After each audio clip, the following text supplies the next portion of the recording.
All right, welcome everybody to today's episode. And today we're tackling a topic that might not be flashy, but just like growing, it's a marketing that you have to do. It's absolutely critical, just like growing and marketing. It's absolutely critical to lay the groundwork of a growing business.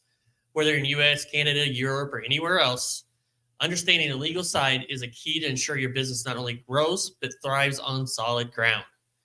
So let's dive into the nitty gritty of the legal permits and the essentials to keep your business safe and grounded. And let me go ahead and also welcome in the co-host as always, Andy. Andy, how you doing today? I'm doing great. It's been a good week. Awesome. Got a lot done. That's always good. It's been a very busy week for us as well. So getting a lot of stuff done, and seems like we keep on making more and more packs. So that's a good thing, though.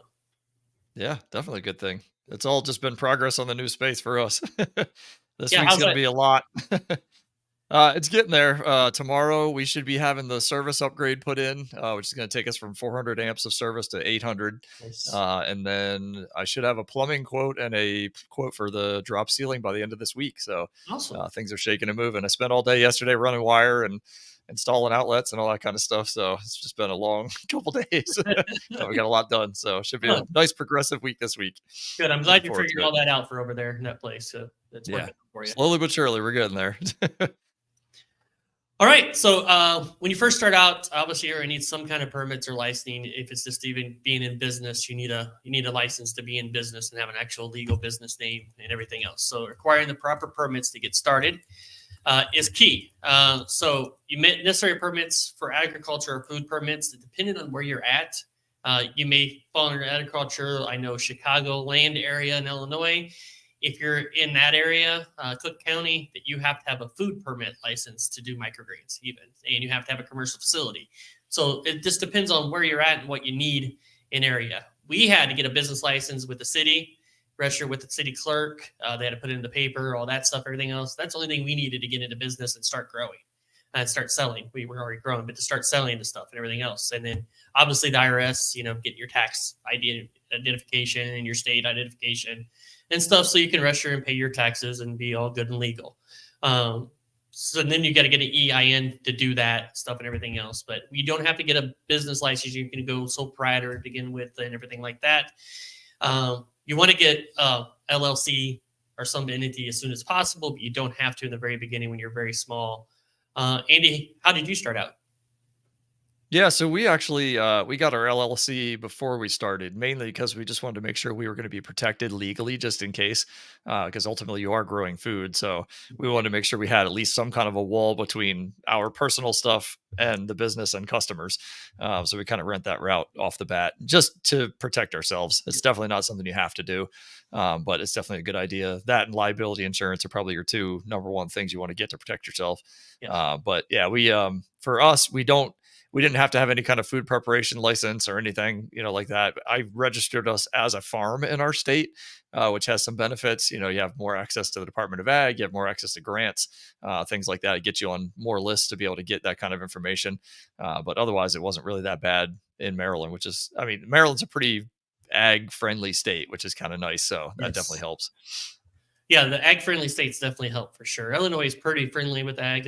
It's our number one agriculture. Agriculture is the number one business in Illinois, so it's friendly in that aspect. They got to keep it going and everything else. But yeah, we definitely want to get liability insurance. I'm glad you mentioned that. That is the number one thing you want to do before you start selling is get liability insurance, so you're protected in case somebody gets too happy, like we talked about before. Andy has mentioned.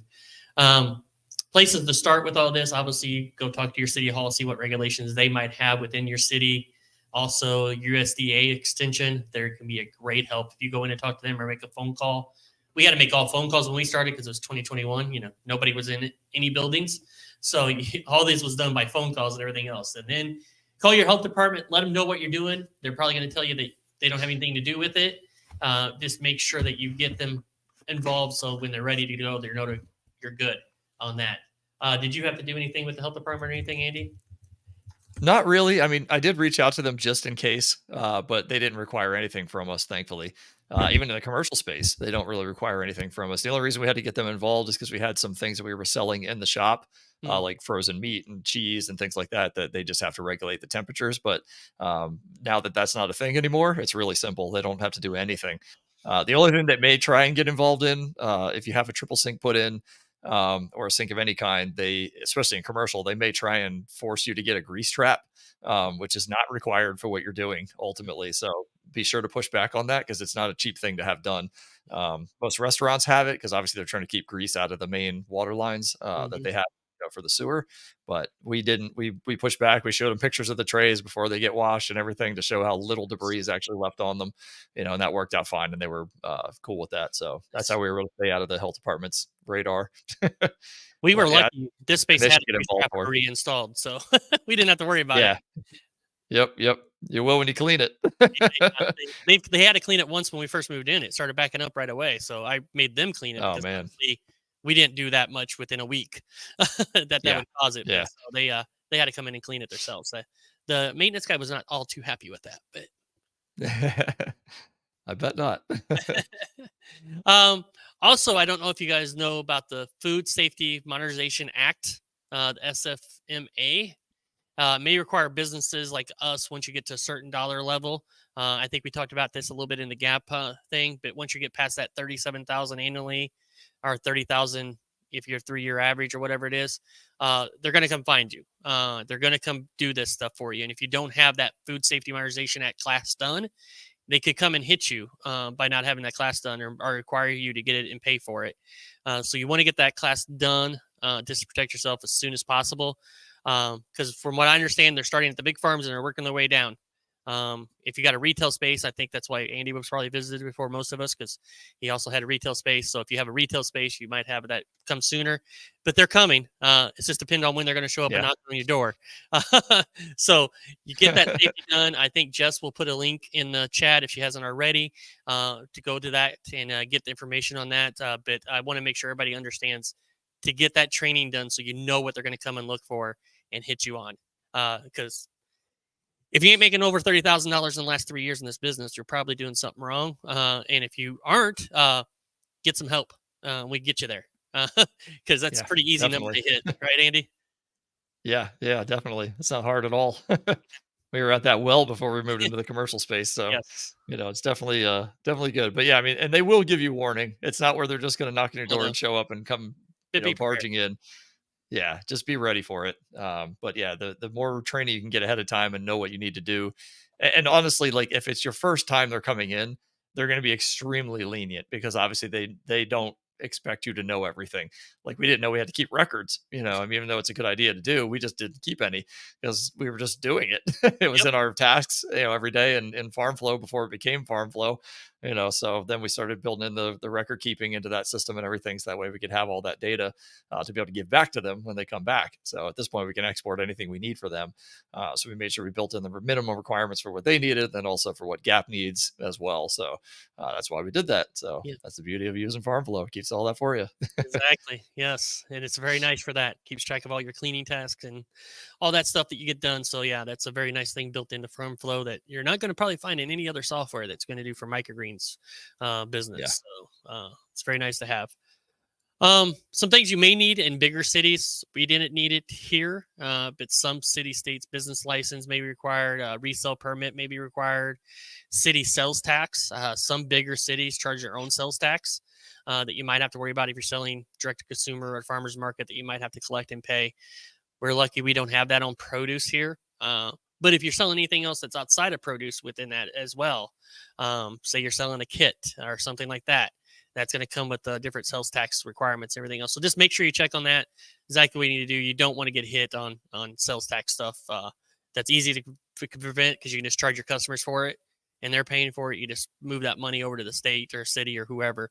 But you don't want to have to come up with that money all at once. Sometimes when they come knocking, sometimes it's like 3 years later, they want 3 years worth of stuff. So just be yeah. mindful of that. And another thing to know is, at least in Maryland, in order to sell kits with seed in them, we actually have to get what's called a seedsman permit.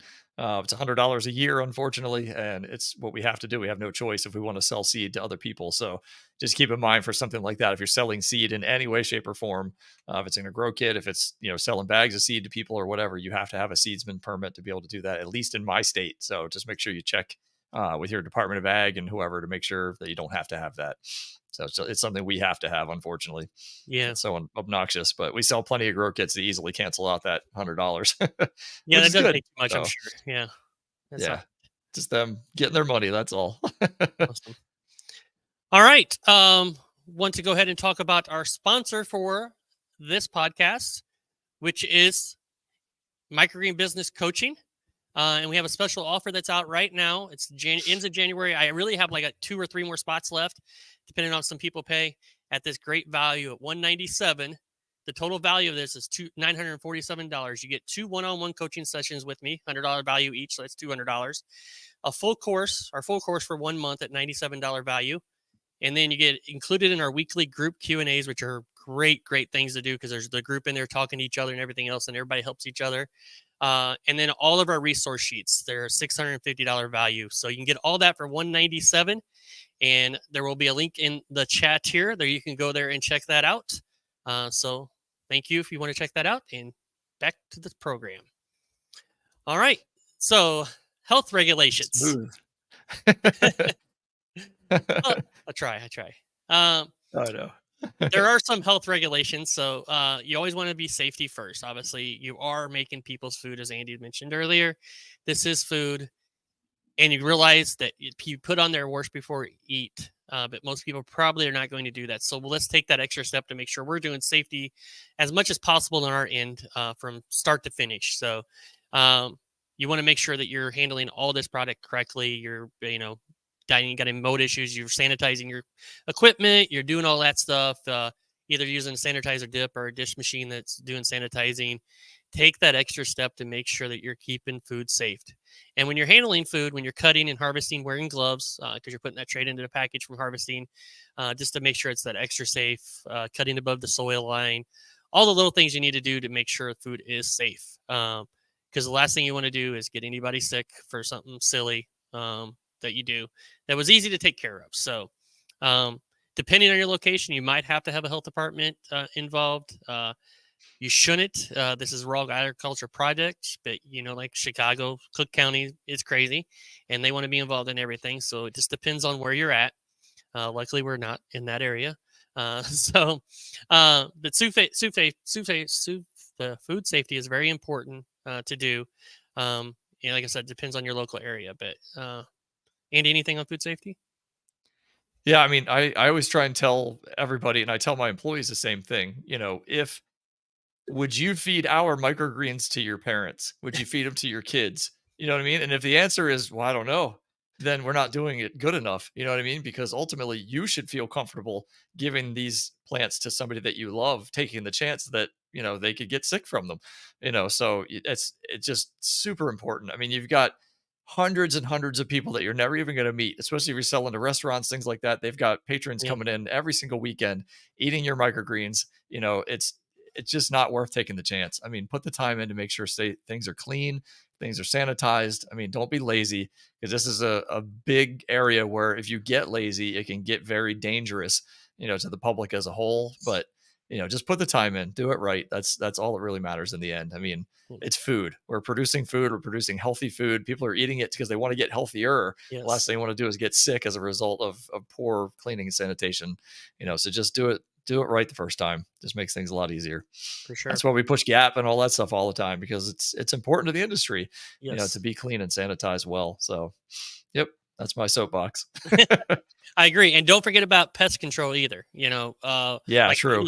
Andy, you're next to a restaurant, I think, right, in your area. So a lot of pests and food hanging around and everything else. So you can have a lot of pests in there. So if you don't have the proper controls, it's much harder to control them once they're in than if you keep them out in the first place.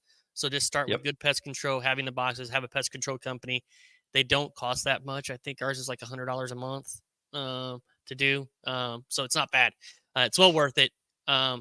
And training your employees, which I know Andy does a great job of that. And that's within the farm flow system as well in there, that you can keep track of that their training was done. I am correct on that, right? Yeah.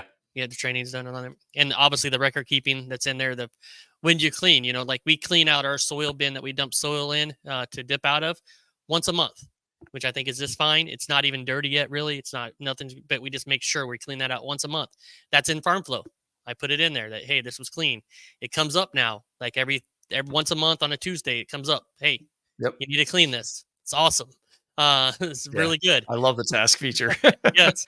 Don't have to think about it. Once you figure out what you need to do, you put it in there, it just tells you. Um, Yep. the less thinking we have to do about cleaning, we can think about growing our business. So if that's already in there, that's just so much better for us. So Yeah, yeah, and a little tip for that too, if you've got something that you're only doing, like, say, every 3 months or every 6 months, something that if the day gets past you and you didn't get it done, those, like, really spread out tasks in FarmFlow, we actually put them in for Monday through Friday every 6 months or every 3 months. So, it's that one task that, nobody's gonna wanna do, like cleaning the floor drain or something like that, yeah, so I put it in for 5 days in a row every 6 months, so that way if it doesn't get done the first day, we don't forget about it. Because if we forget about it, it's gonna be another 6 months before we're yeah. reminded about it. Good So, point. just some things to think about. That's kinda how we handle some of the really annoying tasks that nobody wants to do that only pop up, like, every once in a while. So, just a tip on an easy way to make sure your people are getting it done or that you're getting it done. Yeah. You when you are the people, make sure that you're getting it done Yeah. because you get busy. Like, you get busy on a day that comes up and you're like, oh, I didn't have time to get to that. Then tomorrow comes, you're onto something else as a business owner. And Yep. you're going to forget. So that's a great tip, Andy. I didn't even think about that. Yeah. Awesome. Yeah, because ultimately, if you've got SOPs that you're handing over to a gap auditor and you're saying, on here it says I clean this every 6 months, and then they say, okay, show me the records, and you decide to skip it that one time, you know, they're gonna be, well, there's no evidence of you ever cleaning this floor Yeah. drain that nobody wants to clean, so things like that. You just got to make sure you've got that stuff documented, and you can't falsify records either, because it's the Ooh. last thing you want to get caught doing. So you better darn well make sure you're putting true information into that system, which is why I don't let you guys delete anything after it's added. Everybody always He's, complains about that. Well, I added something by accident. Well, not my problem. I can't take it out because it's an official record. So he, that's why he some is of that stuff protecting is us. undeletable. Yeah, literally. I'm making sure your records are accurate, because the last thing you want to do is get caught deleting a record or any of that kind of stuff. Then that looks real bad. Very bad. Audit trail. That's what they call it. Yeah. Audit trail for a reason. Yeah, that's huge in, like, the food industry, food service. You got to have that audit trails to say when you clean this stuff and you clean records. I Yep. always done everything on paper back when I was working in restaurants. We didn't have the fancy programs and things on tablets, everything else. I always try to get the owners to go to that stuff, but they never did. So we always had stacks of papers. They're deep Oh stacks of man. paper of stuff of cleaning records, and once everything was done, then you got to go through that when the health department comes in, or Stereotech mainly. Stereotech was the Yeah. health department on steroids, if you don't know what they are, and you pay for them to come in to tell you you're doing everything wrong. Uh, so they're always fun when Wow. they come in, and they really dive through every record. They're there for a few hours, unlike the health department comes in for 30 minutes to an hour, checks you, and they're gone. Ceratech was a beast. So having it all digitally on in the farm flow system is huge, that you can just have that there and you don't have to go find the papers and make sure somebody didn't lose a paper or something else. And then you get written up and then you get fined by Stereotech, even though you pay them, then they find you. Yeah, it's a really weird system. Um, so Typical yeah, so, government program. yes, they're awesome. So speaking about protecting yourself, insurance. So we briefly talked about it earlier, but you want to make sure you have some insurance in your business. At minimum, that food liability insurance. If you're in your home, you don't need any other kind of business insurance really, but food liability insurance. If you've got a facility, you're going to want to get business insurance. It's going to cover the building as well, and anybody Yep. that's working in that building. Say somebody, you could hire an employee and they trip and fall and they twist their ankle. Now, who's responsible for that? You got to pay for them. So you got to make sure you have some business insurance for that. So we got to make sure of that. Some grocery stores and distributors are going to want some insurance policy and be listed on it. Most likely, like a flip insurance is going to work. You may have to up your number. You may have to go from 1 million to 2 million or something like that. But generally, that's going to cover it. Have you run into any distributors or grocery stores wanting additional insurance? Yeah. Unfortunately, the one that we worked on for about a year and a half to try and get into, they required $5 million in Ooh, insurance, which was wow. $5,000 a year, Wow. which was super fun. So I was pursuing these guys for a year and a half. We got the insurance all set up. The guy that I was working with leaves the company. Mm. And so I had a heck of a time. I mean, we got nowhere. I was reaching out to him. I was like, "Hey, everything's in your system. We already did all the paperwork. We got all the insurance. Let's get going." And they're like, wait, who are you? I'm like, you got to be kidding me, dude. So Oh man. yeah, we started completely from scratch and ended up just not working out. So I ended up canceling that insurance and putting it down to where I actually needed to be. So expecting a nice fat check coming here pretty soon for No, the difference in what my insurance now costs versus what it did that's good back that you then. 'Cause we changed did it pay since you that. didn't need it. Yeah. Yeah. Yeah. Cause we paid that 5,000 not too long ago. So to renew it for another year. So that whole job cost me probably 7 or 8 grand when it's all said and done. And we got nowhere. So And nothing off of it. yay. Yeah. So That good is a times. problem when you're Just dealing with worked out. bigger companies sometimes, that people are going to leave. Yeah. Even grocery stores, the directors leave, the produce managers leave, all that, Yep. you're going to have to deal with that kind of things. That's when you're getting into that. Yeah. And distributors are probably even worse, I'm assuming. Oh yeah, yeah, they're far worse. I mean, and they're challenging, because their requirements are insane. I mean, what they Yeah. actually make you do, the paperwork you have to fill out, the insurance level that some of them require you to have. Obviously, a lot of them require you to be GAP certified or higher to even walk in the door. But they can be great accounts, if you can get them in and keep them happy and all that fun stuff. But obviously, they're all about bottom line, when it boils down to it. So they don't really have much loyalty to you as a grower ultimately. No. So that's one thing that's a challenge. I mean, that's why like we've started kind of migrating away from pushing those as much as trying to get more restaurants and grocery stores and people that we know are going to be a lot more reliable, just because of that. So that's the main reason. But I mean, they can be phenomenal accounts. You get 2 or 3 of those and you're set. But all it takes is losing one and you're not set all of a sudden Yes. in one phone call. So it can get interesting. They're a crazy bunch to work with, but you definitely don't want to just do distributors. You would pull your hair out Yeah. Yeah. because And they can yeah, be a and you could nightmare. lose one. You could lose one this week and the second one next week, and then you have nothing. So you definitely don't want to Yep. make that all your business. Yeah. Diversify, Yeah. diversify, diversify. Yep. Um, 100%. Other insurance, obviously is Flip, Campbell Risk Management, Next. Them are ones you can look at. We use Flip, but and make sure when you're going to these insurance companies, they list you as microgreens or raw agriculture product and not a Yeah. sprouts, because that's going to change how much they're going to charge you. You don't want to be in that sprout category, and most of them don't know that. So And the funny thing is a lot of the bigger insurance companies won't cover farms at all. I yeah, found, like when we had to get the quote for that giant policy, I called around to a couple other local people and like State Farm, places like that, they wouldn't touch it with a 10-foot pole, because they're like, oh, we can't do that. We don't do farms. I'm like, why the heck not? Doesn't make any sense. So thankfully, the place we have our car insurance, they do farms, which is good. But I don't think they do them directly. I think they kind of third party sourced it, to get it going. But there's nothing wrong with Flip and Next and all those guys. yeah, I love my insurance company. I've been with them since I was 16. The owners literally gave me Keyman insurance for an entire year for free, because I've been with them for so long, which is cool. So if something were to nice. happen to me, God forbid, then my wife gets given a good chunk of money that can then take care of any of the outstanding bills we would have for the business and to be able to potentially pay the employees, Nice. to get them taken care of as well. So if I were to pass away, unfortunately, then the business would be royally screwed. So that's really what it boils down to, is to make sure that all gets taken care of, through Keyman Insurance. But they were nice enough to give it to me for a year, so that's why I stay with those guys. So they treat me really well. But yeah, I mean, don't feel like you have to be loyal to your car insurance place. I just choose to be. If you find somebody taking care of you, stay with them, for Yeah, sure. But don't be loyal to somebody who's not taking care of you, just because you're paying yeah. the bill. So yeah, Well, I know places like Flip have better, options. Like you can go in and easily add new companies to your yes, policy and stuff like that. I have to call, then they have to email me the policy, and then I got to email it over to them. So it's a little bit slower, but these guys take care of me. So usually I have it within half an hour at the most. So it's really not bad, but yeah, that did make there it are easy with advantages. Flip. When moving Yeah. into here, that you could just go and online add them, you give it to the landlord, and you're good to go. You ain't got to Yep. wait any Yep. time. So that is nice. Yeah. It definitely works out good. All right. We didn't want to dive too deep into all of this stuff. We want to give you guys a headline overview, and I know it's probably not the most exciting topic to talk about.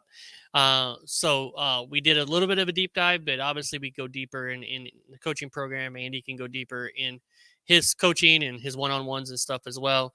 But we wanted to get a quick overview, but a little bit of a deep dive, but not too overwhelming. Uh, because this ain't the most enjoyable topic to talk about, but something we have to talk about. So, um, Yep. if you get any of these hiccups, everything else, obviously make sure you reach out to one of us and we can help you out. And if you want to take advantage of that 197 offer that we have going on, you can check out the link in the description, in the comments, and we will see you guys later. Andy, you got any remarks? No, I think just, the biggest key thing is just making sure you're protected. Get the liability insurance at a minimum. Ideally, you're also getting an LLC or something that you're protected even further. It's very important, especially when you're putting food literally into people's bodies, to have that protection just in case. And then back it up by doing everything you're supposed to do with cleaning and sanitizing. That's definitely a big piece of it too. And if you do all those things, you'll be totally fine. You won't have any issues. But that's definitely important to have all those safeguards in place just in case. For sure. And before we go for this episode of the podcast, I want to go ahead and bring up and thank our harvest members. These are everybody at the $9.99 level. Mark, Thomas, Jennifer, Microzone, Hoffman's Choice, John, Panos, Detroit Mike, which is always here early commenting. Thank you, Detroit Mike. I think we need to update the months here a little bit, but Sundry, Arizona, and our newest one, Jason Humphrey, as well on here. Just joined the other day. So thank you guys all, and thank all of our members of the channel. Remember, you get all the videos first and some special benefits in that as well. And again, we thank you guys, and we will see you in the next one. And